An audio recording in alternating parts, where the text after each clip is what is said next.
네, 오늘은 변화 이론과 소셜 임팩트에 대해서 얘기를 할 건데요. 먼저 임팩트에 대해서 좀 같이 생각을 해보도록 하겠습니다. 여러분들이 여기 이제 사회적 기업가 정신 수업을 들으면서 우리가 계속 어떤 사회적인 문제에 대해서 얘기를 하고 거기서 솔루션을 얘기를 하고 있잖아요. 그래서 우리가 결국 추구하는 거는 뭔가 긍정적인 변화를 만들려고 하는 거잖아요, 세상에. 지속 가능한 방법으로 만들려고 하는 건데 결국 그게 소셜 임팩트인 거죠. 사회적인 어떤 변화, 긍정적인 변화.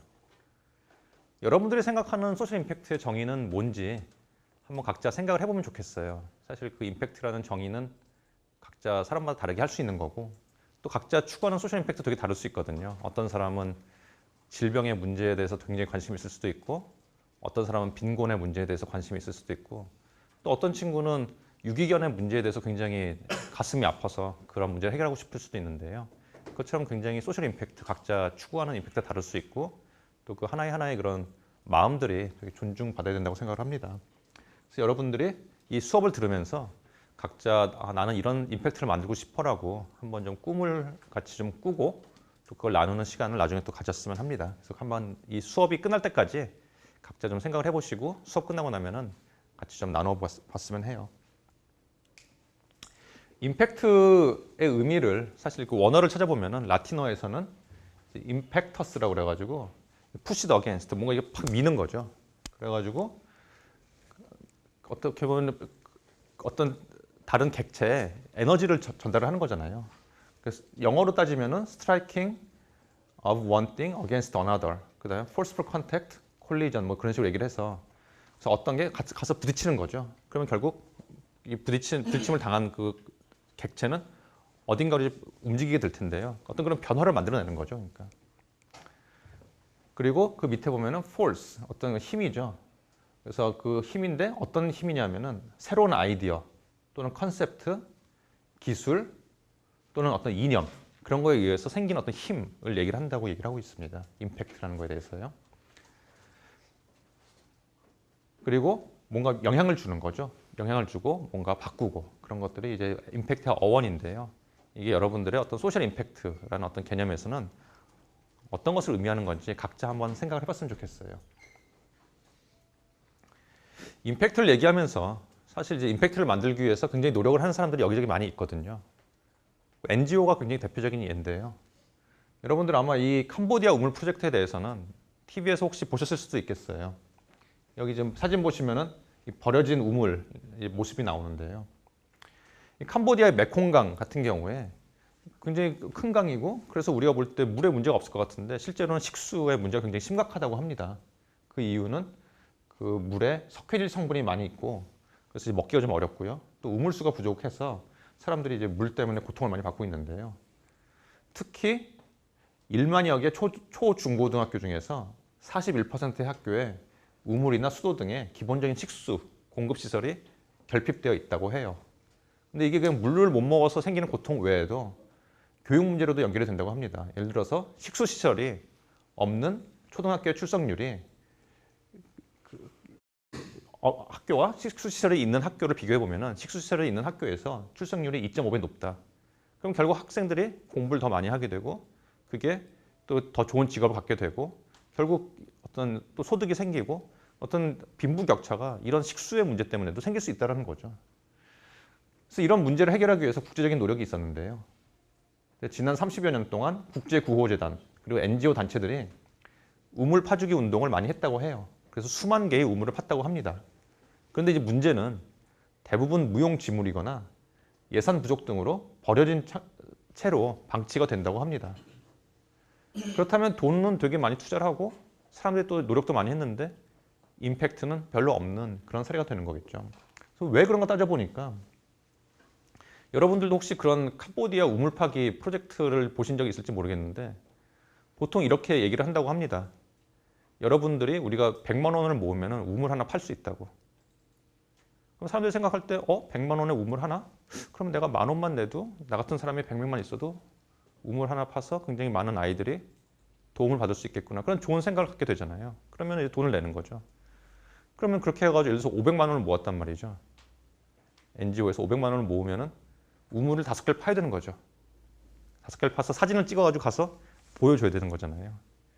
근데 문제는 그렇게 100만 원 정도만 우물을 파면은 보통 한 30에서 40m 정도밖에 물을 파고 들어가지 못하는데요. 그렇게 되면은 여전히 그 수질이 깨끗하지 않은 그런 물을 먹게 된다고 합니다. 그래서 수질 오염이 굉장히 심해가지고 설사병 같은 데 걸리게 되고 심지어는 그 설사병이 심해져서 죽기까지 한다고 그래요. 그래서 이런 문제 해결하려면은 우물을 더 깊게 파 들어가야 되는데 제대로 한 100m 정도 파려고 그러면은 500만 원 정도가 필요하다고 합니다. 근데 NGO 입장에서는 100만 원의 우물 하나 판다고 얘기를 했고 그래서 500만 원 모았으니까 우물을 5개 파야지. 깨끗한 물을 파기 위해서 우물을 하나만 팠다 그러면은 그렇게 못 하겠죠, 이제. 이미 말을 그렇게 해놨으니까. 그러니까 이제 계속 그렇게 한다는 거죠. 그래서 그런 오염된 우물물을 먹고 사망하는 5살 이하의 캄보디아 어린이가 연 2,300명 정도라고 그러는데요. 그거는 그러면 우리가 좋은 임팩트를 만들기 위해서 되게 노력을 했는데 오히려 나쁜 임팩트를 만들고 있는 사람을 죽이는 이제 그런 결과가 오는 거잖아요. 그래서 이런 문제를 해결하기 위해서는 철저한 사전조사, 또 이제 수질 개선, 검사 등의 사후 관리 노력이 되게 필요할 거고요. 그리고 이거보다 더 중요한 얘기는 사실은 우리가 어떤 선한 의도만 가지고 어떤 일을 하는 거는 되게 부족하다. 지속적으로 임팩트를 측정하고 평가해 봤다면은 이런 문제가 생기지 않았을 텐데, 그렇죠? 그래서 이런 문제를 해결하기 위해서라도 우리가 굉장히 임팩트를 정확하게 정의를 하고 어떤 지표로 측정할 건지 그리고 어떤 방법으로 측정을 해가지고 어떤 피드백을 받아서 계속 사고를 발전시켜 나갈 것인지 고민을 꼭 해야 된다는 얘기죠. 그래서 우리가 이제 여러분들도 이제 사회적 기업에 대해서 지금 얘기를 하고 있는데 소셜 벤처 비즈니스 플랜을 지금 만들고 있잖아요. 만들면서 결국은 우리가 생각하는 거는 어떤 문제를 해결할 것인가, 그 문제를 해결하면서 어떤 임팩트를 만들 것이냐 계속 고민을 해야겠죠. 우리가 추구하는 임팩트는 무엇인가, 그리고 우리가 사람들에게 약속한 임팩트는 무엇인가, 그런데 우리가 진짜로 만들어낸 임팩트는 어느 정도인가, 그 차이가 있다면 그 차이를 우리가 어떻게 극복할 것인가, 그런 것들을 고민을 해야 된다는 거죠. 이런 얘기를 하기 위해서는 우리가 지표를 선정을 해야 되는데 지표라는 게 KPI, Key Performance Indicator, 그걸 이제 우리가 선정을 해야 되는 거죠. 그래서 어떤 식으로 측정할 거고 또 어떻게 검증할 건지 그에 대해서 우리가 기본적인 계획을 가지고 사업을 해야만 아까 얘기한 것처럼 우물을 기껏 팠는데 오히려 그걸 먹고 아이들이 죽는 그런 어떤 참사를 피할 수가 있다는 거죠. 우리가 어떤 투자와 비용 대비 바람직한 수준의 임팩트를 만들기 위해서 고려해야 될 사항들이 있는데요. 그러려면 결국 임팩트가 어떤 구조를 통해서 만들어지는지 그거를 우리가 좀 이해할 필요가 있는데 그때 우리가 쓸 수 있는 게 변화 이론, Theory of Change라는 그런 프레임워크가 있습니다. 그래서 그거에 대해서 우리가 좀 얘기를 할 거고요. 그 다음에 그걸 가지고 어떻게 이제 활용할 수 있는지 제가 오늘 사례를 가지고 설명을 해드리려고 해요. 변화 이론, Theory of Change인데요. 우리가 한번 사례를 가지고 한번 생각을 해보죠. 그러니까 이제 몽골에서 보면은 이제 IT 교육을 하는 프로그램이 있는데요. 예를 한번 들어보겠습니다. 우리가 생각할 때 IT 교육 프로그램을 그런 개도국에서 한다고 그러면은 그 프로그램을 이수한 사람들은, 수료한 사람들은 취직이 잘 될 거다. 취직이 잘 되면은 소득이 생길 거다. 소득이 생기면은 그 돈 갖고 애들을 학교를 보낼 거고요. 그리고 와이프가 아프면은 병원을 보낼 거고 결국 삶의 질이 향상될 거라는 우리가 어떤 가정을 가지고 이런 IT 교육 프로그램을 수행을 하고 또 그걸 지원을 하는 거겠죠. 이때 우리가 이 프로그램의 어떤 그런 시스템을 한번 분석을 해보면은 이 변화 이론에 따르면은 5가지의 단계로 볼 수가 있습니다. 그래서 투입, 활동, 산출, 결과, 영향, 그 input, activities, output, outcomes, impact 이렇게 5가지의 구성 요소를 가지고 우리가 변화 이론을 적용을 해볼 수가 있는데요. 이 투입이라는 건 이런 거죠. 우리가 IT 교육 프로그램을 하겠다. 예를 들어서 제가 NGO예요. 그래서 IT 교육 프로그램을 하겠다 그러면은 자원을 투입을 해야겠죠. 자원은 인적 자원. 예를 들어 강사 투입해야 될 거고요. 또 행정 요원이 필요하겠죠. 여러 가지 운영을 하기 위해서는. 물적 자원, 당연히 자금. 그다음에 또 건물이 있어야겠죠. 랩이 있어야 될 거고 컴퓨터, 그다음에 소프트웨어 그런 것들 다 있어야지 프로그램이 돌아갈 수가 있겠죠. 그런 기본적인 자원들을 투입을 하고요, 일단. 그다음에 우리가 활동에 대해서 좀 생각을 해봐야겠죠. IT 교육 프로그램이라고 한다면은 제일 중요한 건 일단 커리큘럼이 있어야겠죠. 어떤 과목들을 배워야 할 것인지, 그리고 각 과목별로는 어떤 내용들을 가르칠 것인지 교환이 있어야겠죠. 그 다음에 그걸 누가 가르칠 거냐? 강사를 우리가 선발을 해야 될 거고요. 그 다음에 학생을 이제 모집을 해야겠죠. 어떤 기준으로 어떤 학생들을 뽑을 건지 또 이제 뽑아야 될 거고요. 그 다음에 이제 프로그램을 돌리는 거죠. 시간표도 짜고 뭐 일정표도 이제 짜서 돌리고 이제 그런 운영이 필요할 거고요. 그 다음에 평가를 해야겠죠. 예를 들어 가지고 어느 정도 이상 수업을 듣고 나서는 그 다음에는 예를 들어 시험을 친다든가 자격증을 딴다든가 해가지고 이 사람이 일정 수준 이상의 어떤 역량을 갖췄는지를 평가를 해봐야 될 거고요. 그 다음에 사후 지원이 필요하겠죠. 예를 들어서 이 사람이 어떤 사람이 여기서 교육을 받고 나면은 잠재적인 고용주들이랑 좀 만나서 그 잠재적인 고용주들이 이제 이렇게 좀 뽑을 수 있는 그런 구조가 필요할 거고요. 또 한 가지는 이런 IT 기술이라는 게 계속 발전을 하니까 이미 이제 교육을 수료한 사람이라 하더라도 예를 들어서 1년이나 2년 있다가 또 와서 어떤 보수 교육을 받을 수 있는 계속 업데이트할 수 있는 그런 것들이 필요하겠죠. 그런 활동들이 필요할 거고요. 그 다음에 이제 산출인데요. 산출이라는 거는 예를 들어서 아웃풋은 이런 IT 교육 프로그램을 우리가 1년에 4번 돌렸다. 그리고 한 번 돌릴 때마다 25명씩 해서 총 100명을 교육했다. 100명을 배출했다. 이런 게 아웃풋이 되는 거죠. 우리의 산출. 옛날에는 이 산출을 가지고 그 사업을 평가를 했습니다. 제일 간단하니까요. 그냥 출석부 체크하면 되는 거잖아요. 25명씩 4번에서 100명. 이름 다 사인 돼 있으면 끝나는 거잖아요.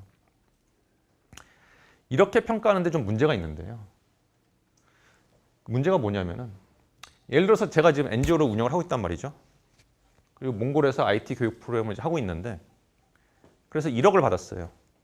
돈 1억을 받아서 이제 프로그램을 벌써 4번을 돌리고 100명을 교육을 했는데 지금 10월 말이잖아요. 이제 11월 달인데 지금 대충 한 달, 2달 남았는데 돈이 1,000만 원이 남았어요. 1억 중에 1,000만 원이 남았는데 다 써야 되잖아요. 그렇죠? 예산을 받은 거니까. 다 써야 되는데 1,000만 원은 어디다 쓸까? 만약에 내가 산출만 갖고 평가를 받는다 하면은 그 1,000만 원을 가지고 한 번 더 돌리는 게 좋겠죠. 그래서 프로그램 한 번 더 돌리고 25명을 더 교육하면은 원래 1억 갖고 4번 돌리고 100명만 교육하면 되는데 나는 1억 갖고 프로그램을 5번 돌리고 125명을 교육을 했으니까 25% 초과 달성이잖아요.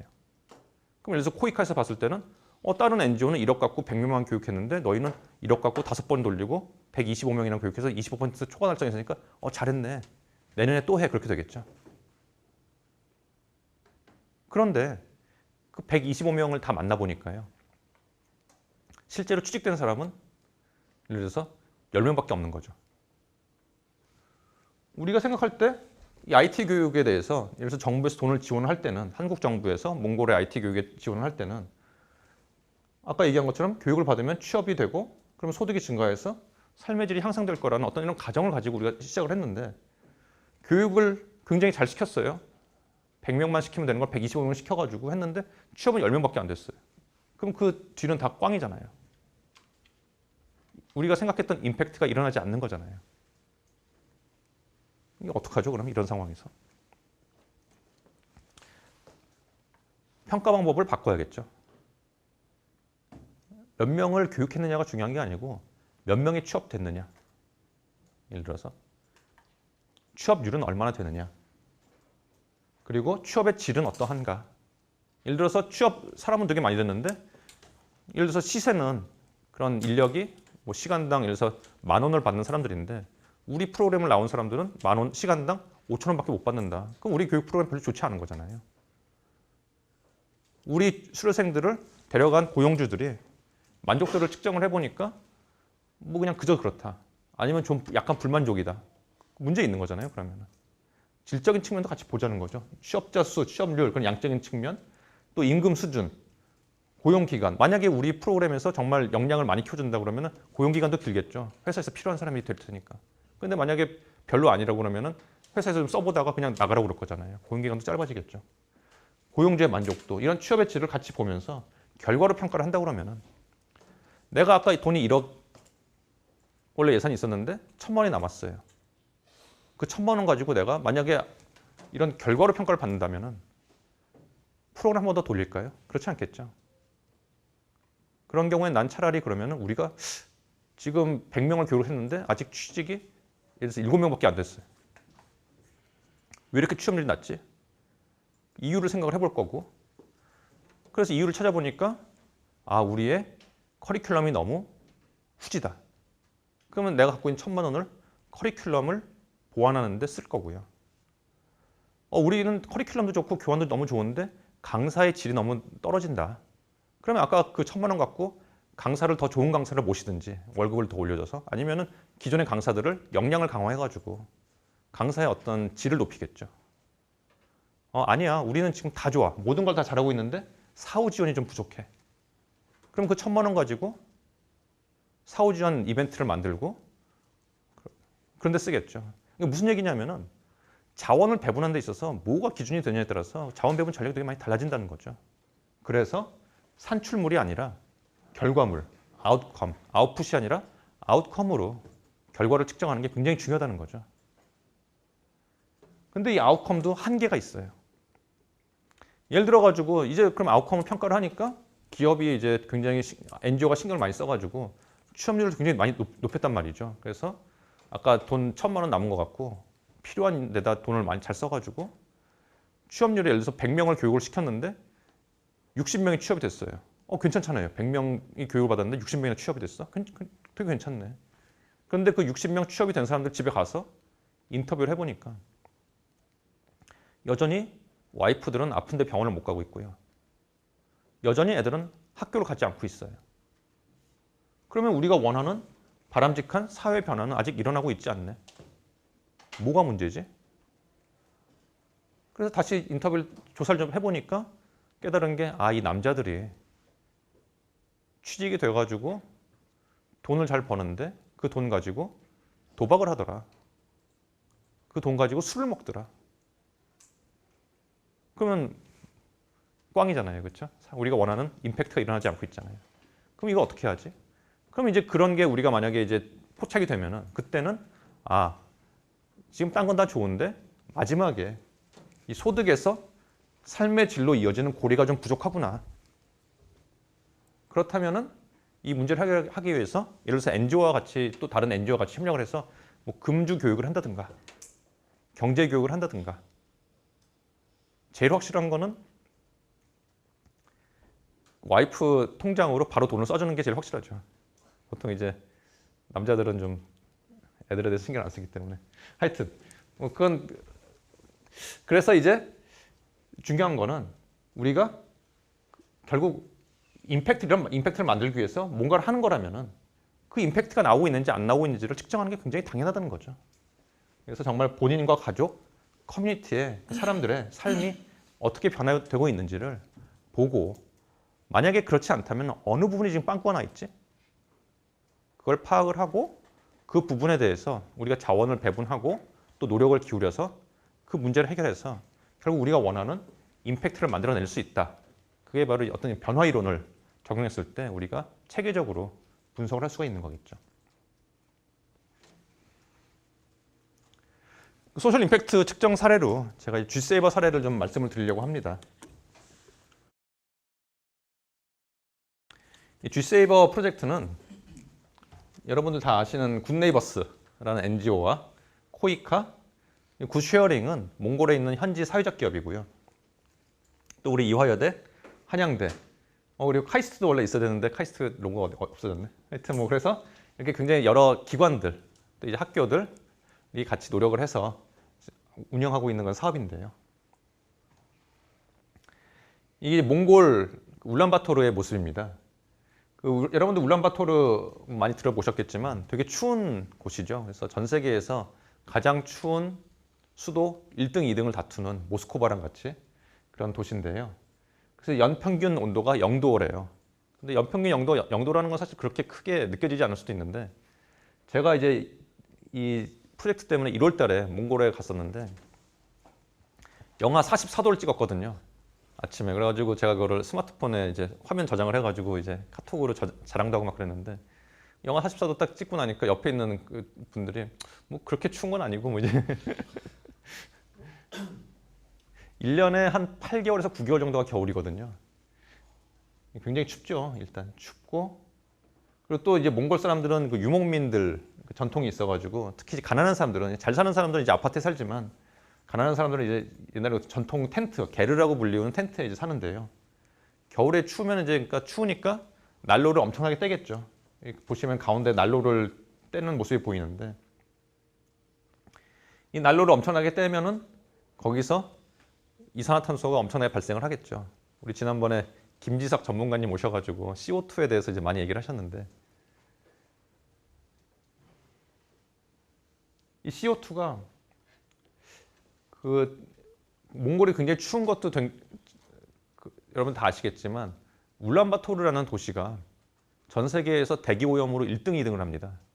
이거는 아마 여러분들이 잘 모르시는 일일 수도 있는데, 그 이유는 추우니까 사람들이 분지에 들어가 살거든요. 분지. 그러니까 울란바토르라는 도시는 분지예요.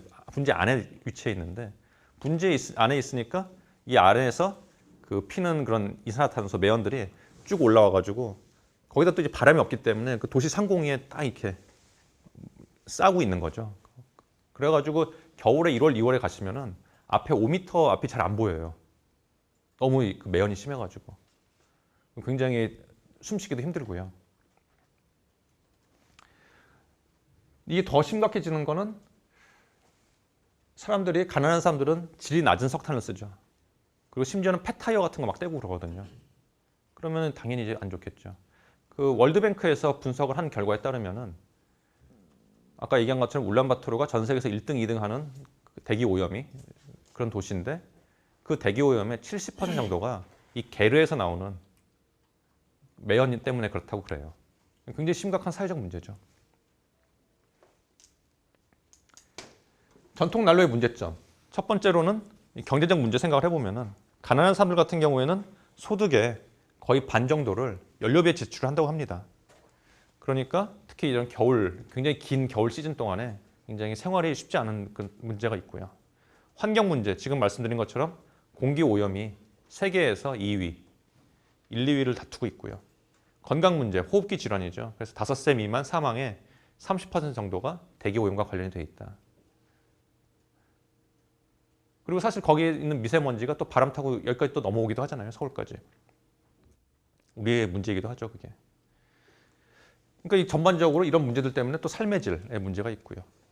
솔루션이 무엇이 있을까? 근데 이 솔루션을 이 나눔과 기술이라는 적정기술 과학자 단체가 있어요. 그래서 이분들은 카이스트에 있는 그런 원래 연구자들 중심으로 만든 단체인데, 여기 있는 분들이 원래 계속 열심히 실험실에서 이제 막 이런저런 실험을 하시다가 이렇게 사는 게 우리가 인생에 어떤 의미가 있는 거냐, 사회에 무슨 보탬이 되는 거냐 그래가지고 되게 고민을 하시던 끝에 적정기술이라는 개념을 알게 되셔가지고, 그래가지고 그때부터 한 80년대 후반부터 지금까지 계속 적정기술 관련된 일을 하고 계신데, 지금은 이제 한국에서 이제 크게 2개 단체, 나눔과 기술과 이 국경 없는 과학기술자회, 이 2개가 가장 적정기술에서는 유명한 단체입니다. 근데 그 나눔과 기술의 회원이었던 김만갑 대표님이라고 계시는데, 이 김만갑 대표님이 그 당시에 몽골에서 이제 그 비지팅 스칼라로 이렇게 좀 계시다가 이 사람들의 그런 고통을 보시고 이걸 어떻게 해결할 수 있는 방법이 없을까 하다가 이 아이디어를 내신 거예요. 추결기. 추결기를 난로와 전통 난로와 스토브 사이에다 추결기 끼우면은 이게 완전 연소를 도와줘가지고 석탄 사용량을 40% 정도 줄여줍니다. 석탄 사용량이 40% 줄어들면은 그만큼 석탄 구입비가 줄어드는 거고요. 경제적인 효과가 있겠죠. 그다음에 석탄 사용량이 40% 줄어든다는 거는 환경적으로도 환경 개선 효과가 있을 거고, 그럼 당연히 건강 개선 효과가 있을 거고요. 이런 것들을 종합해 보면 삶의 질에 효과가 있을 거라는 거죠. 그러니까. 그래서 이 사업을 시작을 했는데요. 그래서 2010년도에 이제 그거를 이제 그 아이디어를 가지고서는 여기저기 발표를 하러 다니십니다. 그러니까 발표를 하시는 과정에 굿네이버스에서 그걸 보고서는 이거 그럼 같이 한번 해보자. 그렇게 돼가지고 한국에서 100대를 시범 생산을 해가지고 그거를 이제 현지 가서 조립을 해서 실험을 해보는데요. 해보니까 상당히 괜찮은 거죠. 그래서 괜찮은데 그럼 이왕이면은 이거를 한국에서 만들어서 수출하는 것보다는 현지에다가 사회적 기업을 세워가지고 거기서 현지인들이 직접 생산을 해가지고 제품을 만들어서 현지의 문제를 해결하는 지속 가능한 어떤 그런 구조를 한번 만들어 보자. 그래서 2010년 가을에 굿쉐어링이라는 이제 사회적 기업을 몽골 현지에다가 세우게 됩니다. 2011년도에는 굿네이버스에서 4,500개를 이제 스폰서를 해가지고 생산을 해서 보급을 하고요. 되게 재밌는 게 2012년도에 이제 그 몽골 정부에서 보니까 한국에서 막 이상한 사람들이 와가지고 이상한 물건을 막 나눠준다는 거죠. 그러니까 공짜로. 그러니까 이게 뭐지? 보다가 한 4대 정도를 가져다가 실험을 해봐요, 자기들이. 근데 해봤는데, 괜찮네? 그래가지고 몽골 정부에서 1,500개를 사줍니다. 근데 이때 이게 어떻게 보면 약간 그 전환기가 된 거죠. 왜냐하면 현지 정부에서 우리가 부탁해서 한 게 아니고 자기가 자발적으로 어떤 필요성을 확인을 하고 이 제품의 밸류를 확인을 해준 거죠. 1,500개를 샀다는 것 자체가. 그래서 코이카에서, 한국의 코이카에서도 그럼 이걸 한번 크게 스케일을 좀 키워서 한번 해보자. 그래서 1년에 이 쉐어링이라는 공장이 가보시면 되게 조그만 공장이거든요. 저는 이제 여러 번 갔었는데 조그만 그냥 공장에서 사실 한 이거보다 지금 우리 교실보다 작아요. 지금 우리 교실 딱 이 정도 사이즈겠다. 이 교실 정도 사이즈에서 한 20명, 15명, 20명 정도의 직원들이 이제 생산을 막 하는 건데요. 기계를 가져다 놓고서는. 이 추결기를 만드는데 1년에 원래 한 3,000대 정도 만들었거든요. 1년에 3,000대라는 건 뭐냐면 1년에 365일, 한 300일 정도 되잖아요. 일요일 빼면은. 하루에 한 10개 만든 거죠. 그러니까 하루에 10개. 근데 그 똑같은 숫자의 사람들이 지금은 1년에 한 25,000개를 만듭니다. 생산량이 굉장히 증가한 거죠. 생산량이 증가했다는 거는 단위 원가가 되게 낮아지는 거고요. 그러니까 가격 경쟁력이 생기는 거죠. 그래서 지금 작년에 24,000개, 올해 또 24,000개 그렇게 지금 판매를 하려고 하고 있고, 그래서 총 한 5만 대 정도가 이제 지금까지 이제 몽골에서 운영이 되고 있습니다. 그 과정에서 이제 카이스트가 들어와서 이제 도와준 부분들이 있었는데요. 이게 좀 되게 재밌는 건 어떤 거에 재밌냐면은 처음에 이제 생각을 했을 때 우리가 사회적 문제가 되게 확실하잖아요. 지금 이 G세이버 같은 경우에는 사회적 문제가 이제 뭐 경제적 문제, 환경 문제, 건강 문제, 삶의 질 문제가 확실히 있고 그에 대한 솔루션이 확실히 있으니까 되게 좋은 비즈니스고, 그래서 그걸 이왕이면 그럼 현지에다가 공장을 세워가지고 현지인들이 만든다 그러니까 되게 그림이 좋잖아요. 누가 봐도 괜찮네, 나 그렇게 생각하는데 실제로 이제 공장을 딱 세웠는데 여러 번 망할 뻔했다고 합니다. 실제로는 이 사람들이 그 몽골은 사회주의 국가잖아요. 그러니까 어떤 고객을 생각하고 뭐 기업이 경쟁력을 가지고 뭐 그런 거에 대한 개념이 전혀 없는 거죠. 그리고 사실은 개도국이니까 여러분들이 나중에 개도국을 가면 이제 많이 느끼겠지만 이분들이 어떤 NGO한테 뭔가를 받는 거에 되게 익숙해져 있는 거죠. 심지어는 되게 당연하게 생각을 하는 거죠. 니들이 와서 우리를 도와주는 건 되게 당연한 거야. 그래서 이제 어떤 일이 있었냐면은 회사를 세웠는데, 사회적 기업을 세웠는데 기계도 다 갖다 놨죠. 공장 직원을 뽑았는데 이 사람들이 일을 안 하고 다 막 술 먹고 그 근무 시간에 막 자고 막 그러는 거예요. 아무 데서나 막 자고. 그러면서 이제 그러는 거죠. 니들이 뭐 NGO인데 뭐 어쩔 거야. 뭐 자를 거야. 뭐 약간 그런 태도인 거죠. 그런데 이제 문제는 뭐냐면은 공장이고 인건비도 지금 지급을 하고 있는데 생산이 안 나오면 망하는 거잖아요. 기업은.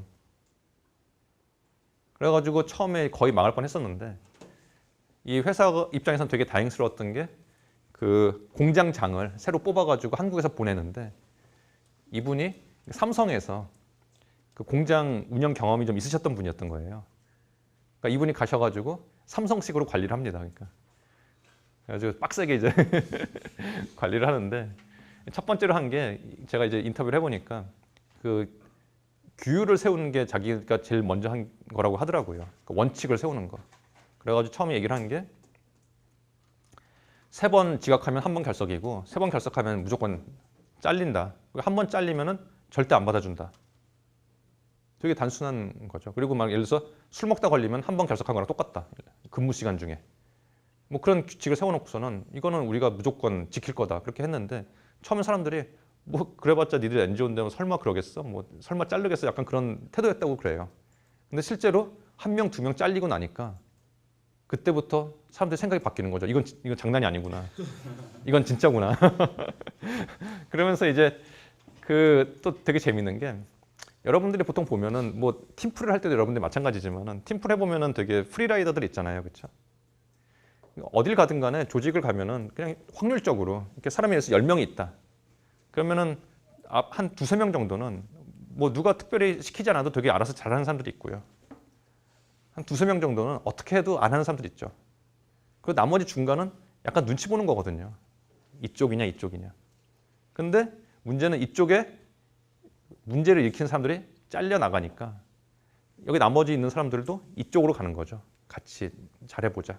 그러면서 이제 이분이 그런 남은 사람들을 대상으로는 계속 같이 일주일에 한 번씩 운동도 같이 하고 또 정말 인생 상담도 하고 그러면서 되게 어떤 가족적인 분위기를 만들고 그러면서 이제 그 팀워크를 만들고 하셨는데 그래서 이분이 한 3년 정도 이제 공장을 운영을 하시면서 제가 갔을 때는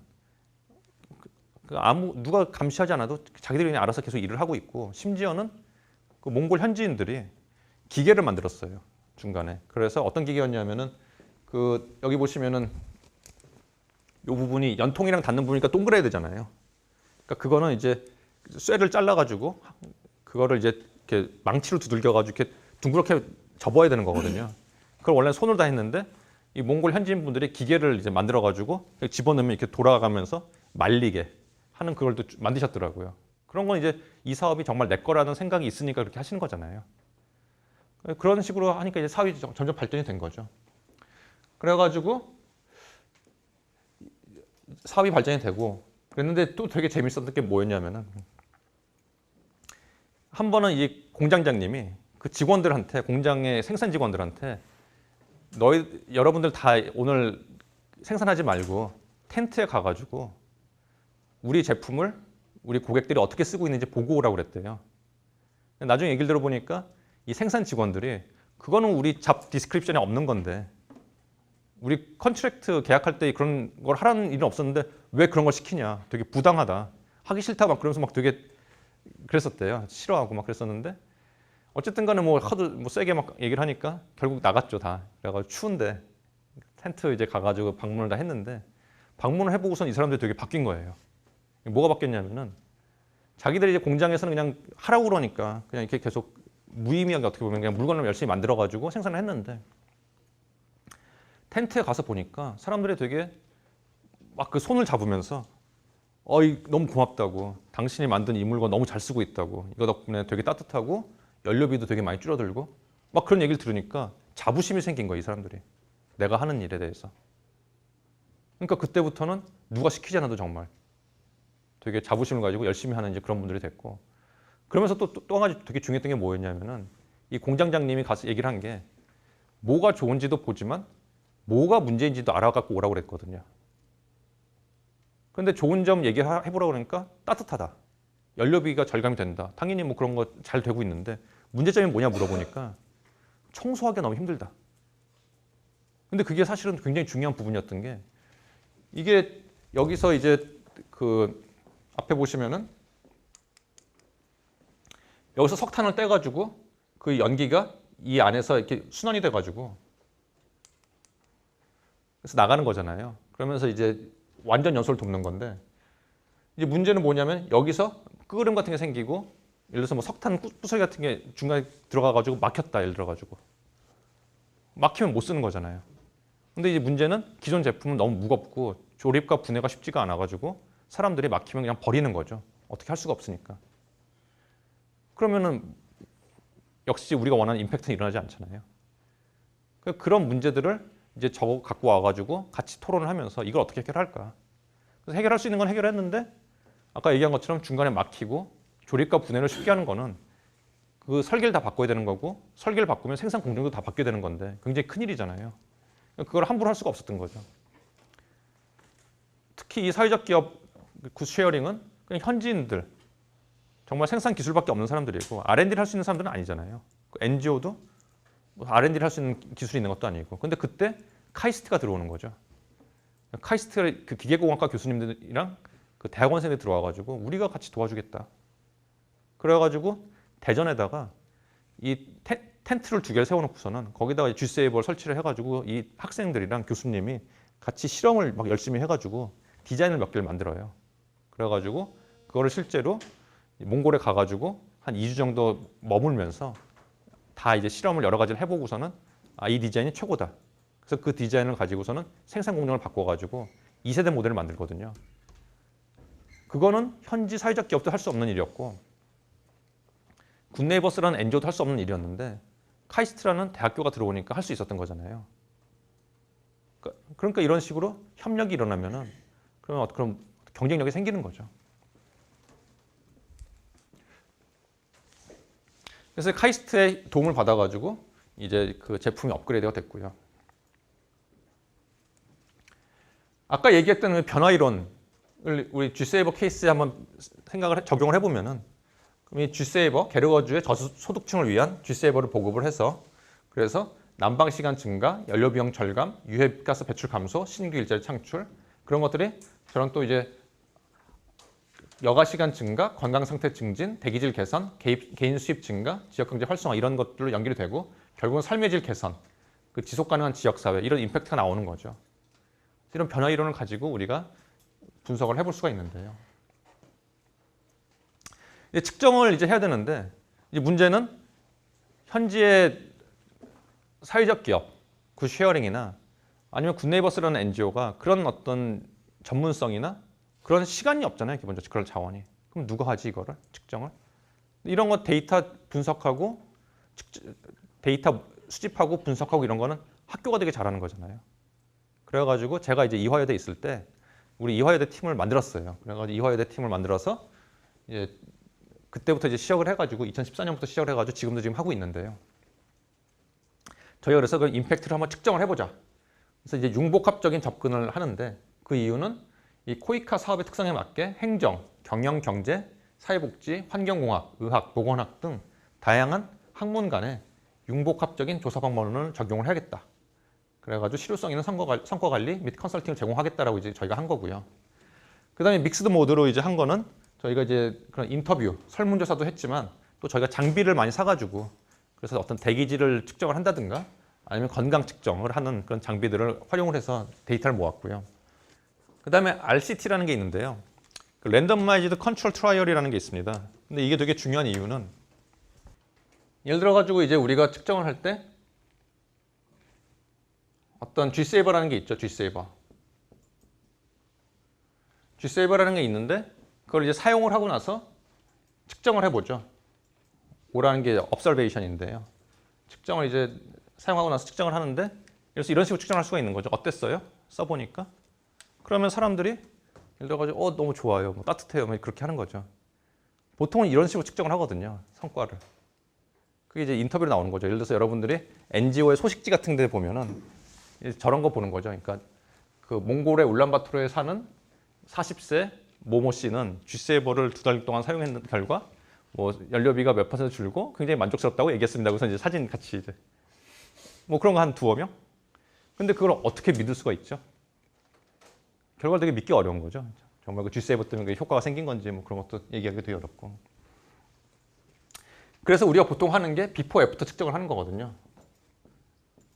비포 측정을 한번 해보고 애프터에 측정을 해보는 건데 예를 들어서 기초선을 조사를 하고 그 다음에 G세이버를 쓴 다음에 얼만큼 달라졌는지 비포 애프터를 측정을 해가지고 그 차이를 보면은 이게 G세이버 때문에 어떤 효과가 있었구나라고 얘기를 할 수가 있는 거죠. 비포 애프터. 근데 그 비포 애프터도 굉장히 큰 문제가 있는 게 어떤 문제가 있냐면 예를 들어가지고 그 월드비전 여러분들 아시잖아요. 월드비전은 이제 굉장히 인터내셔널 NGO고 역량도 정말 훌륭해요. 제가 봤던 NGO들 중에서 정말 잘하는 NGO인데 여기서 그때 한번 그 자기네 경험을 공유를 해주시더라고요. 어떤 경험이 있었냐면은 말라리아, 장티푸스에 대한 그 문제가 있어가지고 이제 장티푸스 때문에 사람들이 이제 많이 죽으니까 아이들이 많이 죽으니까 장티푸스를 해결하기 위한 어떤 프로그램을 만들어가지고 그걸 돌렸대요. 그래가지고 그 성과를 측정하기 위해서 비포 애프터를 비교를 해본 거죠. 이제 그거를 또 자기네가 직접 하면은 객관성에 문제가 있으니까 해외의 컨설팅 업체한테 연락을 해가지고 얘네가 이제 객관적으로 비포 애프터를 측정을 해가지고 얼만큼 사망률이 낮아졌느냐 그거를 보려고 그런 건데 막상 측정을 해보니까 그 하기 전에 비해서 하고 나서 사망률이 더 높아진 거예요. 프로그램을 하고 나서. 그러면 어떡하죠? 프로그램 하지 말아야 되잖아요. 그러면은 비포 애프터 해봤는데 애프터에서 사망률이 더 높아졌다. 근데 좀 어이가 없잖아요. 기본적으로. 그래가지고 월드비전에서 조사를 좀 해보니까 그런 일이 생긴 이유가 이 컨설팅 업체에서 아무 생각 없이 그러니까 비포 조사를 건기해하고 애프터 조사를 우기해한 거예요. 그리고 그 사이에 프로그램을 돌린 거고. 근데 여러분들 뭐 상식적으로 생각을 해봐도 우기에 비가 많이 올 때 그런 질병이 더 많아지는 건 되게 당연한 거잖아요. 월드비전의 프로그램과 상관없이. 그래 놓고서는 월드비전 때문에 오히려 더 사망률이 늘었다고 얘기를 하는 거는 되게 잘못된 판단인 거죠. 그러니까. 그래서 비포 애프터의 그런 측정은 그런 문제가 있는 거죠. 그래서 그 문제를 해결하기 위해서 이 사람들이 썼던 방법이 예를 들어서 작년 7월에 측정을 했으면은 프로그램 돌리고서 올해 7월에 측정을 한 거죠. 비슷한 시기에. 그러면 뭐 그냥 예를 들어서 비 오는 게 비슷하면은 뭐 비슷하게 결과가 나올 수도 있는데 이제 그런 거의 문제는 뭐냐면은 우리나라 같은 경우에 여름이 매년 똑같이 덥지가 않잖아요. 어떤 여름은 굉장히 덥고 어떤 여름은 좀 덜 덥기도 하고 어떤 겨울은 굉장히 춥기도 하고 어떤 겨울은 덜 춥기도 하잖아요. 그런 게 완벽하게 컨트롤이 안 되는 거죠. 그러니까 한마디로 말해서. 그리고 또 저런 일도 있을 수 있죠. 예를 들어 가지고 비포에 이 정도 뭐 사망률이 5%였는데 애프터에 사망률이 3%로 줄었다. 똑같은 시기에 쟀는데. 근데 알고 보니까 그게 우리 프로그램도 있었지만 다른 NGO도 우연히 같은 동네에 들어와서 사업을 열심히 했더라. 그럼 그게 우리 때문인지 아니면 그 NGO 때문인지 그건 어떻게 알아요? 그러니까 우리 프로그램의 역할을 정확하게 측정할 수가 없다는 문제가 있는 거죠. 그래서 이걸 해결하기 위해서 우리가 쓰는 방법은 RCT라는 방법인데요. 랜더마이즈드 컨트롤 트라이얼인데 기본적으로 이거죠. 두 그룹의 사람이 있는데 똑같은 시기에 기초선 조사를 하고요. 쓰기 전에. 한 그룹은 G세이버를 사용을 해요. 한 그룹은 G세이버를 사용하지 않아요. 그리고 예를 들어서 6개월 있다가 똑같이 재보는 거예요. 그럼 모든 조건은 다 똑같잖아요.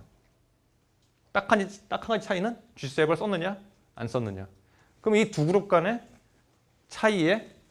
차이는 그거는 G세이버 때문에 생긴 거죠. 그건 정확하게 얘기할 수 있잖아요. 그래서 랜더마이즈 컨트롤 트라이얼이 이런 통제 그룹과 실험 그룹이라고 하죠. 실험 그룹과 통제 그룹을 비교해 보는 게 되게 중요한 거죠. 그래서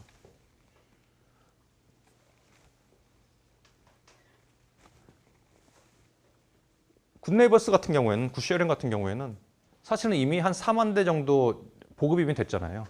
그러면은 G세이버를 이미 갖고 있는 사람들과 그리고 쓰고 있지 않은 사람들 비교를 할 수 있잖아요. 그럼 비포 애프터로. 그래도 될까요? 그럴 때 생기는 문제가 있는데요.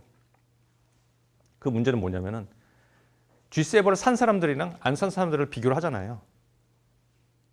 그러면은 G세이버를 산 사람들과 안 산 사람들 사이에 어떤 차이가 나타난다고 그러면은 그거는 G세이버 때문에 나타날 수도 있지만 또 한 가지 차이는 G세이버를 산 사람들은 이미 처음부터 건강에 신경을 쓰니까 똑같은 돈 가지고 과자 사 먹지 않고 G세이버 샀잖아요.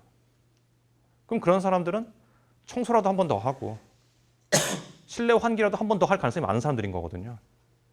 그럼 그 사람들 건강이 좋아진 게 G세이버 때문인지 아니면 원래 그 사람들이 건강을 신경 쓰는 사람들이 때문인지 알 수가 없잖아요. 컨파운딩 이펙트라고 부릅니다. 그런 거를. 그렇죠? 혼합된 효과가 나타나는 거죠. 그 문제를 해결하기 위해서는 랜더마이제이션이 되게 중요한데 그게 뭐냐면은 예를 들어서 500명을 모으는 거죠. 이 실험에 참석할 사람 500명을 모아가지고 처음에 기초선 조사를 합니다. 그래가지고 예를 들어서 혈압도 재보고 키도 재고 뭐 그 호흡기 상태도 재고 여러 가지 뭐 설문지도 하고 다 똑같이 기초선 조사를 한 다음에 그 다음에 나가는데 나갈 때 공을 뽑아요. 빨간 공, 파란 공.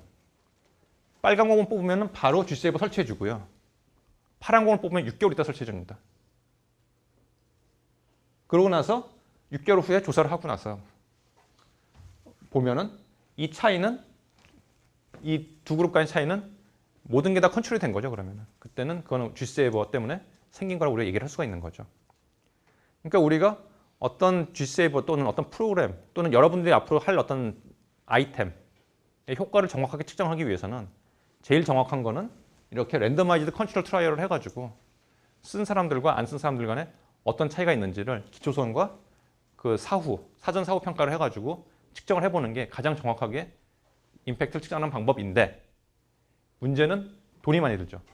시간도 많이 걸리고. 그러니까 누구나 할 수 있는 건 아니에요. 그래서 이 굿쉐어링 같은 경우에는 이미 사업을 시작한 지 5년이 넘었고 생산 라인이 다 안정화가 됐고 이제는 뭔가 좀 증명을 해야 될 시기이기 때문에 어떤 시간과 돈을 투자해서 이런 임팩트 측정을 했지만 만약에 여러분들이 그냥 처음에 사업을 하면서 그냥 어떤 피드백 정도로 그냥 지금 우리가 잘하고 있는가 그 정도만 알고 싶다면은 굳이 이런 RCT를 하는 것보다는 그냥 비포 애프터 측정이라도 해가지고 일단은 데이터를 좀 모아보면서 지금 잘 되고 있는지 그렇게 하다가 나중에 정말 사업이 잘 되면 그때 가서 임팩트 측정을 좀 제대로 하는 것도 더 좋은 방법이라고 할 수 있겠죠. 또 한 가지는 저희가 했던 게 이제 협력적인 성과 관리인데요. 협력적인 성과 관리는 이해관계자들이 같이 참여를 하는 것입니다. 제가 이제 몽골에 가보니까 예를 들어서 제가 이제 한국말로 질문을 던지면은 몽골 사람이 그걸 번역을 해가지고 몽골말로 얘기를 해야지 얘기를 하고 그러면 그것도 그 듣는 사람이 몽골말로 대답을 하면 그걸 저한테 한국말로 또 번역을 해주잖아요. 외국에서 설문조사하는 게 그런 어려움이 있는 게 무슨 얘기냐면은 그 중간에 있는 사람들이 마음만 먹으면은 결과를 굉장히 왜곡시킬 수가 있습니다. 예를 들어가지고 너희 이 사업 계속 할 건지 안 할 건지 이 설문조사 가지고 결정할 거야 그러면은 되게 부담스럽겠죠. 그러면 그 기관 입장에서는 그런 사실을 어떤 데이터를 왜곡할 충분한 인센티브가 생기는 거죠. 그러니까 그런 일이 없게 하려면은 처음부터 여러 가지 좀 확실하게 해야 되는 게 있는데 그 중에 한 가지는 뭐냐면은 이 결과는 사업을 개선하기 위한 거지 여러분들을 어떻게 보면 평가하고 뭐 사업을 뭐 중단시키고 그러기 위한 게 아니다. 그렇죠? 그리고 이걸 하는 게 우리를 위한 게 아니라 당신들 본인들을 위한 거다. 그거에 대해서 본인들이 확신이 가지 않으면 납득이 가지 않으면은 정확한 데이터를 얻기 너무 어려운 거죠. 그리고 만약에 정확한 데이터를 얻지 못한다면 처음부터 할 필요도 없는 거죠. 이런 거를. 의미 없는 거잖아요. 그래서 정확한 데이터를 얻기 위해서라도 이런 협력적으로 서로 계속 얘기해가면서 결국 이 궁극적인 목적은 우리의 어떤 공동의 이익이다. 사업이 더 발전이 되고 그래서 더 많은 사람들한테 좋은 임팩트가 갈 수 있도록 하는 게 목적이라는 걸 확실하게 하고 해야 되는 것이 중요합니다. 그래서 이런 식으로 저희가 이제 측정을 했고요. 그래서 저희가 이제 전문 분야별로 연구진을 만들었는데 그래서 이제 아웃컴, 임팩트 측정은 이제 경제적인 효과는 제가 담당을 하고요. 건강 효과는 이제 신현준 박사는 이제 하버드 의대에 지금 계신 분이고 강미나 하은이, 천은미 이분들은 다 이제 이대 교수님들이시고 그다음에 윤주웅 박사는 피츠버그 대학교 의대에 있는 이제 박사님인데 이분들이 이제 같이 도와주시고요. 건강 효과 측정하는 거는 환경 효과는 이제 환경공학과 교수님이 오셔가지고 이분은 원래 기상청 계시던 분인데 측정해 주시고 삶의 질 효과는 사회복지학과 교수님이 들어오셔가지고 같이 측정을 했고요. 그다음에 제품의 어떤 임팩트를 평가하는 것 외에도 기업이 잘 돌아가고 있는지 프로세스를 보는 것도 되게 중요하거든요. 프로세스 측정은 경영은 이제 제가 담당을 하고 협업은 강민아 교수님, 행정학 담당 교수님이 하셔가지고 저희가 이제 여러 학교들이 같이 연합을 해서 이제 측정을 했습니다. 그래서 측정 준비, 예비 조사, 기초선 조사, 중간 평가, 사후 평가 이렇게 이제 측정을 2014년부터 2015년 10월까지 1년에 걸쳐서 이제 파일럿 테스트를 저희가 했고요. 그다음에 이제 진짜 게임을 저희가 지금 시작을 했는데 그래서 지난 8월부터 올해 8월부터 시작을 해가지고 내년 1월, 내년 4월, 5월 그때 측정을 해가지고 저희가 이번엔 좀 더 큰 스케일로 이제 측정을 임팩트 측정을 하려고 하고 있습니다. 지난번에 했을 때 저희가 이제 했던 그런 모습들인데요. 이런 실험용 텐트에서 실험도 해보고요. 이거는 이제 미세먼지 측정기, 이거는 CO 대기 오염 그런 물질들 측정하는 거고요. 저기 있는 제품은 심폐 기능을 측정하는 이제 그런 기계였고요. 그런 것들 이제 측정을 저희가 직접 하면서 데이터를 수집을 했습니다. 그래서 경제성 효과를 이제 분석을 해봤는데요. 경제성 효과를 이제 분석을 해보니까 실제로 그러니까 그냥 랩에서 사용하는 것 외에도 실제 사람들이 사용하는 그런 모습에서 보니까 난방 횟수라든가 연료 투입량, 연료 구입비 등의 절감 효과가 있었고요. 특히 여기서 재밌는 거는 1차는 기초선이고 9월 달에 한 거고요. 겨울이 시작되기 전에. 2차는 1월, 2월이에요. 겨울이 제일 심할 때, 제일 추울 때. 그 다음에 3차는 4월, 5월. 겨울이 거의 끝나갈 때. 비교를 해봤는데 보니까 1차랑 3차를 비교했을 때는 그 연료 구입비 절감 효과가 예를 들어서 40% 정도 되는 거죠. 우리가 원래 생각했던 대로 연료 구입비 절감 효과가 거의 40% 정도 되는데 겨울이 다 끝났으니까 별로 그렇게 춥지 않으니까. 근데 2차 때는 연료 구입비 절감 효과가 30%밖에 안 되잖아요. 차이가 나는 거죠. 왜냐? 추우니까. 추우니까 사람들이 G세이버 때문에 더 따뜻하지만 그래도 어차피 석탄비가 줄었으니까 석탄을 더 많이 넣는 거죠. 예를 들어가지고. 그래가지고 좀 더 따뜻하게 지내는 거죠. 그러니까 사람들 입장에서는. 그래가지고 석탄비 절감 효과는 상대적으로 좀 적긴 했지만 그래도 여전히 30% 정도의 그 절감 효과가 있었다. 그래가지고 그 기후에 따라서, 기온에 따라서 절감 효과가 다르게 나타날 수 있다. 필드에서는, 실제로는. 그런 것들 저희가 발견을 했고요. 뭐 다른 것도 여러 가지 측정을 해봤고요. 그 다음에 전통 난로와 개선형 난로 또 나눠가지고 저희가 이제 비교를 해봤고요. 그래서 통계적으로 분석을 해봤고, 그러면서 이제 그런 효과가 있다는 걸 저희가 발견을 했고요. 그 다음에 건강 효과는 이제 가래, 피부 자극 이런 것들이 G세이버를 사용한 사람들 쪽에서 굉장히 의미 있게, 통계적으로 의미 있게 감소했다. 그런 것들을 저희가 찾아냈고요.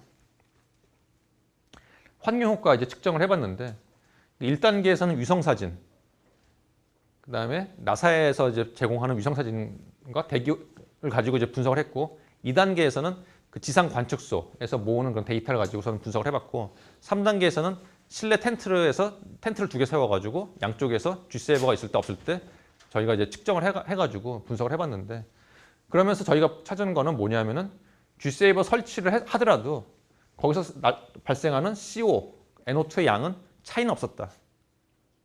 하지만 G세이버를 쓸 때 사람들이 보통 하루에 그 전에 4번 정도 석탄을 떼던 거를 3번으로 줄어들거든요. 그러면 한 번 줄어드는 만큼의 CO나 NO2의 절감 효과가 있는 거죠. 그러니까 그런 부분들 저희가 찾아내는 거죠. 그래서 실제로는 이제 총량으로 따져보면은 그런 CO나 NO2의 그 감소량이 의미 있게 나타난다. 이제 그런 걸 저희가 찾았고요.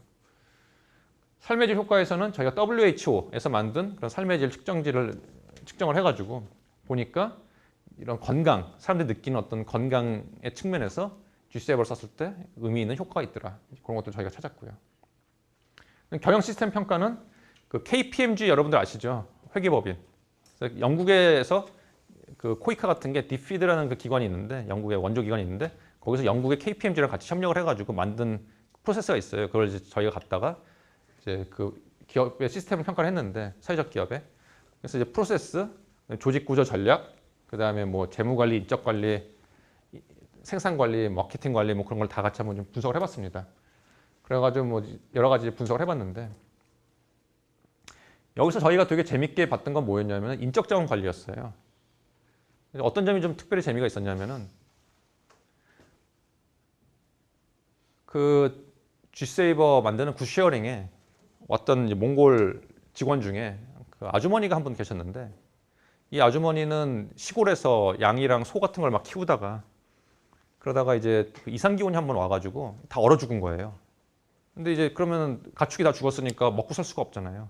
그러니까 그래서 이제 그 시골에서 울란바토르로 온 거죠. 울란바토르로 오면은 그래도 뭐 청소라도 할 어떤 뭐 빌딩 같은 데서 청소라도 할 수 있고 그러니까, 그래서 가족이 다 이주를 해와가지고 우연히 이 굿쉐어링에 와서 일을 하게 되셨는데, 이 아주머니가 처음에 회사에 왔을 때는 할 줄 아는 게 아무것도 없었대요. 그래서 청소하고 그냥 뭐 정리하고 뭐 그런 정도만 했었고, 좀 특히 재밌는 거는 컴퓨터를 못 켰대요. 컴퓨터 그 단추를 누르면은 터질 것 같아가지고 무서워서 컴퓨터를 못 켜는 사람이었어요. 그러니까 이 아주머니가. 그런데 이 아주머니가 한 4년 정도 지나가지고 지금은 파워포인트를 만들어가지고 발표를 하시고요. 막 기획안을 만들어가지고, 그 다음에 그 지방에다 공장을 세웠거든요. 가공 공장을 세웠는데 그 공장에 그 책임자로 가셔가지고 그걸 그 물류랑 뭐 생산 그런 걸 다 담당을 하시고, 그러니까 그만큼 뭐라 그럴까, 인파워먼트가 된 거죠. 사람이 성장을 하는 거죠. 그러니까 그렇게 아무것도 할 수 없었던 사람이 여기서 몇 년 일을 하면서 성장이 되는 모습들, 그런 게 되게 이제 좀 눈이 가는 모습이었고요. 또 어떤 경우가 있었냐면은 그 회사에서 격리를 하시는 분이 있었는데, 그냥 격리 담당 직원이었는데 회계사가 되고 싶었던 거예요. 그래서 이분이 맨날 그 회사가 끝나고 나면 학원을 다녔는데, 여기는 이제 사회적 기업이니까 막 이익 극대화가 중요한 게 아니잖아요. 그러니까 이제 이 회사에서 그러면 그 회사를 학원 다니는 거 되게 좋고 학원비를 반을 대준 거죠. 그러니까 학원비 반을 대주니까 이분이 열심히 공부를 하고 마지막에 시험 보기 한 2달 전에는 아예 그냥 유급 휴가를 줬어요. 일하지 말고 그냥 공부에만 전념하라고. 월급은 줄 테니까. 그러니까 이분이 회계사가 됐거든요, 진짜로. 회계사가 되고 나니까 그런 개도국에서는 아직도 그런 회계사 같은 거 내면 되게 좋거든요. 잡마켓 같은 게. 굉장히 좋은 오퍼들이 있음에도 불구하고 이분이 나는 그냥 여기서 일을 하겠다. 나는 여기서 일하는 게 보람 있다. 라고 해가지고 그냥 회사에 남으셨어요. 그래가지고 지금은 이분이 중간 매니저로 지금 성장이 됐는데, 그래서 뭐 이분이 어떤 일을 하셨냐면은 재작년에 전국 광고를 만들었거든요. 전국 TV 광고. 그래가지고 그 우리나라에는 최불암 씨가 있잖아요. 국민 배우. 최불암 있는 것처럼 이제 몽골에도 그런 최불암 같은 위치에 그런 분이 있는데, 이분이 이제 그 광고에 나와가지고 이제 그 G세이버 좋다고 막 얘기를 하고 이제 그런 거예요. 근데 그 광고를 되게 재밌게 만들었어요. 근데 이거를 주도한 게 아까 말씀드린 그 격리 회계사 이분이 이제 주도를 해가지고 굉장히 현지인의 어떤 그 문화에 잘 맞게 광고를 만드셨고, 그 이런 분들이 막 성장이 되는 거죠. 아까 처음에 말씀드린 그 청소만 하셨던 그 아주머니는 지금 부공장장이고, 격리 직원은 회계사 하다가 지금 이제 중간 매니저가 되고, 지금 사업한 지 5년 정도 됐는데 이 정도 됐으니까 앞으로 5년 정도 더 있으면 이분들이 사장이 될 수도 있겠죠, 이 회사에. 구쉐어링에서 원하는 건 그런 거고요. 현지인들이 계속 성장을 해가지고 직접 자기 회사를 직접 운영하는 걸 이제 원하는 거고. 그 밖에 다른 생산 직원들도 예를 들어가지고 처음에는 그냥 막 생산만 하다가 지금은 그래서 거기 공대 교수들 불러다가 도면 보는 법 가르쳐가지고 기사 자격증 따게 도와드리고. 그러니까 되게 재밌는 거는 우리가 이제 매출액이 있고, 그 다음에 C of G, 매출 원가죠. 우리가 보통 재무제표를 만들면은 매출액에서 매출 원가를 빼면은 컨트리뷰션 마진, 공헌 이익이 나오는 거죠. 아니면 그로스 프로핏, 매출 총이익이라고 부르는데, 이 공헌 이익이 나온 다음에 거기서 SGA를 빼죠. Sales General Administration. 그래서 이게 그러니까 한국말로 하면은 일반 판매 관리비죠. 판관비라고 부르는데, 이것까지 빼고 나면은 영업이익이잖아요.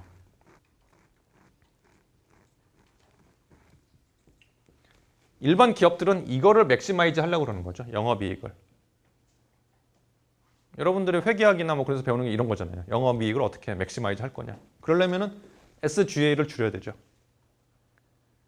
SGA를 줄이는 방법은 되게 간단하죠. 자르는 거죠. 어떤 식으로 자르냐 하면은, 예를 들어가지고 지금 직원이 2명이란 말이죠. 한 사람당 100원씩 줘요. 그럼 우리 입장에서는 1년에 인건비가 200원이 나가는 거죠. 100원씩 2명을 주니까. 200원이 나가는 건데, 예를 들어가지고 내가 잘 보니까 이 2명이 다 필요하지가 않아. 한 명은 일을 더 잘하고 한 명은 일을 약간 잘 못해요. 그러면 일을 잘 못하는 사람을 자르고 일을 더 잘하는 사람한테 네가 다 해. 그 대신에 너는 월급 150원 줄게. 그럼 이 사람은 자기가 되게 인정받는 것 같고 기분 좋죠. 그래가지고 월급도 150원을 50% 오르는 거잖아요. 이게 그냥 말이 지금 150원이지. 예를 들어서 1억이라고 생각해봐요. 1억인데 1억 5천이 된 거죠. 예를 들어가지고. 그러면 땡큐하고 하는 거죠. 그러면 한 명은 일자리가 없어지고 한 명은 1억 5천원 받고. 근데 회사 입장에서는 5천만 원 아끼는 거잖아요. 근데 그런 일이 굉장히 많은 회사에서 일어나는 거죠. 그러니까 이게 한두 명이 아니고 100개, 1000개, 10,000개의 회사에서 일어나면은, 예를 들어서 10,000개의 회사에서 만약 일한다고 한다면은 2만 명이 고용되어 있던 게 10,000명을 줄어드는 거잖아요. 그 10,000명은 돈을 더 많이 받는 거고, 더 바빠지는 거고, 더 저녁이 없는 삶을 살게 되는 거고, 나머지 10,000명은 일자리가 없어지는 거잖아요. 그런 일들이 일어나는 거죠. 그러니까 한마디로 말해서 이 극대화라는 어떤 프레임 하에서는. 근데 문제는 뭐냐면 그렇게 해서 10,000명이 없어지고 나니까 나중에 테레비를 만들어서 그 회사에서 원래 2만 대를 팔 수가 있었는데, 왜냐하면 2만 명의 소득이 있었으니까 2만 대를 팔 수가 있었는데 이제 10,000대밖에 못 파는 거예요. 근데 그나마도 그 10,000명이 월급이 옛날에 10,000원 받을 때 비해가 1억 받을 때 비해가 1억 5천을 받으니까 이제는 이 테레비를 안 사고 외제를 사는 거죠. 내수 시장은 더 없어지는 거죠. 그러니까 회사는 오히려 더 힘들어지는 거죠. 그렇게 되니까. 그게 결국 닭을 잡아먹는 거거든요. 그러니까 달걀을 낳는 닭을 잡아먹어버리는 거죠. 그러니까 결국은 그게. 하여튼 그건 좀 약간 좀 다른 얘기긴 한데 사회적 기업은 되게 좋은 게 영업이익을 극대화해야 된다는 프레셔가 없는 거죠. 그러니까 SGA를 막 쓰는 거죠. 사람도 필요 없는데 약간 좀 더 고용하기도 하고요. 그다음 교육훈련에다 막 갖다 집어넣는 거죠. 교육훈련비. 그래가지고 아까 컴퓨터도 못 키든 폭발할까 봐 못 키든 아주머니가 파워포인트를 배워가지고 기획안을 만드는 거고요. 부공장장이 되는 거고요. 격리 직원이 회계사가 돼가지고 지금 광고 전략을 집행을 하고 있는 거고요. 사람들이 성장을 하잖아요. 그렇게. 왜? 영업이익을 극대화하지 않아도 되니까. SGA를 많이 써도 되니까. 저는 이게 굉장히 매력적이더라고요. 이 사회적 기업을 보면서. 이거를 맥시마이즈 안 해도 된다는 게. 저는 그게 굉장히 중요한 철학이라고 생각을 하고요. 어쨌든 간에. 그래서 지금 이 기업 같은 경우에는 지금 굉장히 이제 빨리 성장을 하고 있고요. 그래서 지금 인원이 20명에서 90명으로 성장을 했는데 생산직은 여전히 20명인데 판매직이 되게 많아진 거죠. 옛날에는 뭐 4,000대, 5,000대 팔 때에 비해 가지고 지금은 1년에 25,000대씩 팔고 그러니까 판매직이 좀 많아지고 그래서 이제 또 특히 겨울에 한때 장사기 때문에 파트타임을 많이 뽑는데 이제 그분들한테 또 굉장히 많은 교육을 시켜가지고 이분들이 이 일자리가 끝나고 나서도 또 다른 데로 전직하실 수 있도록 또 도와드리는 거죠. 그러니까. 그다음에 이제 뭐 생산, R&D 그런 걸 이제 시작을 해가지고 지금은 이제 마케팅, 최근에 기획비서까지 만들어가지고 또 조직이 계속 성장하고 있고 인적자원 관리, 교육을 굉장히 중요하게 생각을 하고 있고요. 그다음에 재무 관리, 인적자원 관리 뭐 이런 것 제가 또 다 좀 봐드리고 생산 관리, R&D 관리, 마케팅 관리 이런 것도 좀 봐드리면서 같이 이제 고민을 했던 거죠. 그래서 컨설팅을 해드리고 그래서 저희가 이제 파악을 한 게 임팩트 측면에서 우리가 원래 생각했던 대로 제품의 효과, 경제적인 측면, 건강, 환경, 삶의 질 측면은 우리가 아까 데이터를 통해서 증명을 했고요. 이런 부분들에 이러이러한 효과가 있었다는 거, 어느 정도의 효과가 있었다는 걸 말씀을 했고 양질의 일자리 창출했다는 거 그리고 특히 인적 자원이 개발이 돼가지고 그냥 이런 사람들이 어떤 비즈니스 인력으로 성장이 되더라 이런 부분들을 저희가 이제 발견을 한 거죠. 그래서 저희가 이걸 보면서 이 프로젝트를 통해 가지고 깨달은 게 이 사회적 기업이라는 게 개발 협력 사업이랑 연결이 되면 상당히 의미가 있겠구나. 특히 이런 적정 기술, 개발 협력, 사회적 기업이 같이 연결이 됐을 때 상당히 실제적인 임팩트를 만들 수 있구나. 이제 그런 걸 저희가 느꼈고요. 특히 이 사회적 기업이라는 게 옛날에 우리가 교육 ODA라고 그러면은 보통 이제 그 개도국에다가 학교 지어주는 거거든요. 초등학교 지어주고 뭐 중학교, 고등학교, 뭐 잘하면 대학교 도와드리는 그 정도까지 생각을 했었는데 이 사회적 기업이 들어가 보니까 이분들은 직접 기업을 하면서 운영을 하면서 사람들이 와서 비즈니스를 배우잖아요. 이게 학교구나. 비즈니스를 배우는 학교구나. 그걸 저희가 이제 깨닫고서는 그 부분에 대해서 좀 말씀을 이제 많이 드렸습니다. 그래서 그런 부분을 좀 더 강조하시라고 말씀을 드려가지고 운영을 하고 계신데요. 하여튼 이제 이런 그 케이스를 보면서 여러분들이 이제 느낄 수 있는 거는 아마 느끼셨을 거는 임팩트를 측정을 하는 방법이 이제 저런 게 있구나. 그렇죠? 그러면서 여러분들 지금 비즈니스 플랜을 생각을 하고 계시는데 그러면 우리는 어떤 임팩트를 추구를 하는 걸까? 그리고 그 임팩트를 어떻게 측정하면 좋을까? 그런 거에 대해서 고민을 할 수 있는 기회를 드리는 거죠. 그냥. 여러분들한테 뭐 여러분들 막 되게 실제로 측정해야 되고 그런 건 아니고 그렇죠? 지금 학교 단계에서는 이런 다양한 케이스들을 보면서 저런 것도 가능한데 나는 어떤 부분들을 가져다 좀 적용을 해볼까? 그런 걸 좀 고민을 해보시라고 말씀을 드리는 겁니다. 다시 말씀드리면은 우리의 임팩트는 뭐냐? 우리가 추구하는 임팩트는 뭐냐? 처음부터. 그리고 우리가 또 사람들한테 약속한 임팩트는 뭐냐? 그리고 우리가 실제로 만들어낸 임팩트는 어느 정도냐? 그걸 얘기하기 위해서 지표를 선정하는 게 되게 중요하고 측정 방법, 그다음에 이걸 어떻게 검증할 거냐? 그런 이슈들이 있고요. 그다음에 아까 말씀드린 것처럼 변화 이론이라는 어떤 프레임워크를 가지고서는 우리가 그런 임팩트의 그 발생 과정을 좀 체계적으로 분석을 하면은 어떤 식으로 우리가 자원을 배분하는 게 좋을지 좀 더 잘 결정할 수 있다라는 거죠. 정리를 좀 해보면은 그래서 우리가 어떤 사회적 기업이라는 게 하나의 어떤 자동차다. 비이클이다. 그래서 자동차가 가려면은 바퀴가 두 개가 필요한데 한쪽에 이제 임팩트라는 게 있는 거죠. 임팩트. 그래서 그거는 이제 우리가 보통 개발 협력 얘기하는 그런 변화 이론 그런 걸 가지고 우리가 분석을 해볼 수가 있고요. 또 한쪽 날개, 한쪽 바퀴는 파이낸스적인 거죠. 비즈니스죠, 비즈니스. 재무 타당성, 지속 가능성 이런 거는 경제학에서 얘기하는 거고요. 비즈니스 플랜, 경영 전략 이런 데서 얘기를 하는 거죠. 그래서 한쪽에는 소셜 임팩트, 한쪽에는 비즈니스. 이 두 가지 양쪽 타이어 바퀴가 있어야지 사회적 기업이 잘 갈 수가 있는데 이런 사회적 기업에 어떻게 보면 엔진을 달아주는 게 협력이다. 파트너십이다.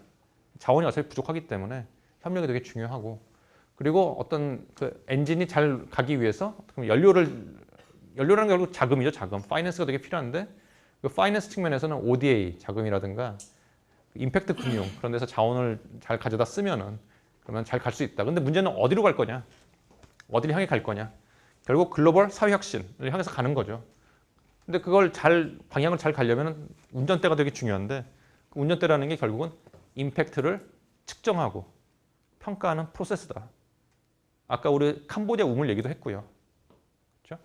그 다음에 이런 G세이버 얘기도 했지만 이렇게 중간중간에 임팩트를 계속 측정을 하면서 우리가 지금 잘하고 있는 건지 혹시 문제는 없는지 생각지 않았던 문제는 없는지 문제가 있다면 어떻게 해결할 건지 계속 고민을 하면서 나가야 올바른 방향으로 갈 수가 있다. 그래서 임팩트 측정이 되게 중요하다.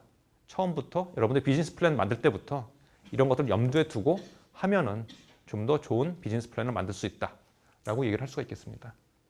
예, 오늘은 여기까지 이제 강의가 끝이고요.